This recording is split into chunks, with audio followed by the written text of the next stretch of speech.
اور آئندہ جو چند مہینوں میں پرائیویٹائزیشن کے نام پہ بہت بڑے فراڈ ہونے والے ہیں. پاکستان ایئر لائن کو یہ پرائیویٹائز کرنے جا رہے ہیں کہ جی خسارے میں جا رہا ہے. قوم کو یہ سوال کرنے کا حق ہے کہ پی آئی اے کیوں خسارے میں جا رہا ہے. پی آئی اے کے فنڈز جو ہیں خرد برد ہوئے ہیں. پی آئی اے کے جہاز خریدے گئے ہیں. ایک جہاز بوئنگ $140 ملین پہ بوئنگ کمپنی بیچتی ہے. ہماری پی آئی اے نے 7 جہاز خریدے $138 ملین پہ ادائیگی گورنمنٹ نے کر دی. بعد میں جب انہوں نے کہا جی کہ کاؤنٹ ڈاؤن دیں، بریک اپ دیں کہ کس انجن کے کتنے ہیں، اندرون حصے کی کتنے ہیں، تو بریک اپ میں پتہ چلا کہ $40 ملین انہوں نے مینٹیننس قیمت میں رکھے ہیں. تو پاکستان نے کہا کہ ہمارے پاس تو انجینئرنگ کا اپنا شعبہ ہے تو ہمیں مینٹیننس کے پیسے واپس کرو.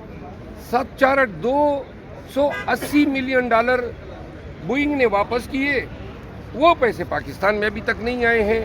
کسی کے ذاتی اکاؤنٹ میں، آف شور اکاؤنٹ میں گئے ہیں. اب کہتے ہیں پی آئی اے کو بیچو، پرائیویٹائز کرو. اور بھائی وہ پیسے کون نکلوائے گا؟ اور یہ ایک نہیں، اس طرح کئی وارداتیں ہوئی ہیں. اب پرائیویٹائزیشن کے نام پہ اونے پونے داموں ان قومی اثاثوں کو بیچا جا رہا ہے. پاکستانیوں کو ایڈوانس میں آگاہ کر رہے ہیں، نہیں دے رہے ہیں. اوپر سے وہ جس کی شکل پہ جو ہے اللہ نے لعنت جو ہے برسائی ہوئی ہے، رانا ثناء اللہ، وہ خان کی زندگی کے حوالے سے کیا لغویات بک رہا ہے. پی ایم ایل این کو سوچنا چاہیے نا، یہ اپنے غنڈے سڑک چاپ غنڈے بٹائے ہوئے ہیں یا یہ آپ کے لیڈر ہے؟ یہ زبان ہے کہ خان کی زندگی جب تک ہے، خان کے وجود سے آپ کو خطرہ ہے. اس کے اعمال جو ہیں وہ اس کی کبھی شکل پہ کندہ ہیں. آپ دیکھ لیں اس کی شکل کو، اور ایسی زبان استعمال کرو گے رانا تو تمہیں 10 سے ضرب دیتے ہیں اسی طرح جواب ملے گا. ڈبل مہر لگا دیے تاکہ اس کے ووٹ ریجیکٹ ہو جائے. اور بعد میری اکاؤنٹ کے نام پہ کہتے ہیں کہ جی 8,300 کی لیڈ ہو بھی گئی، 3,500 کی اور لیڈ جو ہے نون کے امیدوار کو دلا دیتے ہیں. یہ پاکستانیوں کو دیکھنا چاہیے کہ یہ کتنا ظلم کر رہے ہیں اور کتنی جیل سازی سے یہ سیٹیں حاصل کر رہے ہیں. اس کو کیا کہتے ہیں قانون کی زبان میں؟ جیل سازی، فراڈ، چیٹنگ. اسی پہ یہ حکومت بنی ہے. جو حکومت دھوکہ دہی کے بنیاد پہ بنی ہو وہ پاکستانیوں کی خدمت کرے گی. ان کا کام یہ ہے، اس لیے آئے ہیں کہ پاکستان کی خدمت کرے. یہ دھوکہ دہی جو ہے یہ ہاربنجر ہیں، نقیب ہیں قوم کے ساتھ بڑے دھوکے کی. انہوں نے بڑے ہاتھ مارنے ہیں جس طرح انہوں نے 16 ماہ میں مارے. ایک اور بات، آخری بات جو آپ کے ساتھ، خان صاحب کی آزادی جو ہے وہ مسلسل روڑے اٹکا رہے ہیں. اب جبکہ یہ تینوں اپیلیں رائپ ہو گئی ہیں، میچور ہو گئی ہیں، اور ان کو نظر آ رہا ہے کہ یہ سسٹین کرنے والی نہیں ہے یہ ٹرائل.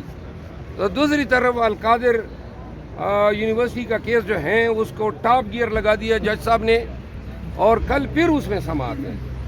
یعنی تمام اسلام آباد کی ماتحت عدلیہ نے دیگر تمام کیسز چھوڑ کے خان صاحب کے کیسز پہ فوکس کیا ہوا ہے. خان صاحب کو سزائیں دلوانی ہے تاکہ یہاں سے اگر خان بری ہوتا ہے تو ایک اور کیس میں ان کو سزا ہو جائے تاکہ وہ بدستور جیل کے اندر رکھا جا سکے. اور آخری بات یہ ہے کہ یہ جو مینڈیٹ چوری کے لیے ہمارا احتجاج ہے 30 مارچ کو، اس میں ڈی سی نے یہ ریزن دیا ہے کہ سیکیورٹی تھریٹ ہے 23 مارچ کو، تو 23 مارچ کو اسے نہیں دی جا سکتی. اب 30 مارچ کو بھی یہی کہا ہے کہ جی ان کے پاس آئی بی کے اور اسپیشل برانچ کے رپورٹس آئے ہیں. آئی بی تو ان کا بغل بچہ ہے. آئی بی تو کہیں یہ کہیں دن ہے تو دن ہے، کہیں رات ہے تو رات ہے. یہ کوئی انٹیلیجنس ایجنسی ہے جو حکومت کی اشاروں پہ ناچ رہی ہیں اور سیاسی مقاصد کے لیے استعمال ہو رہی ہے.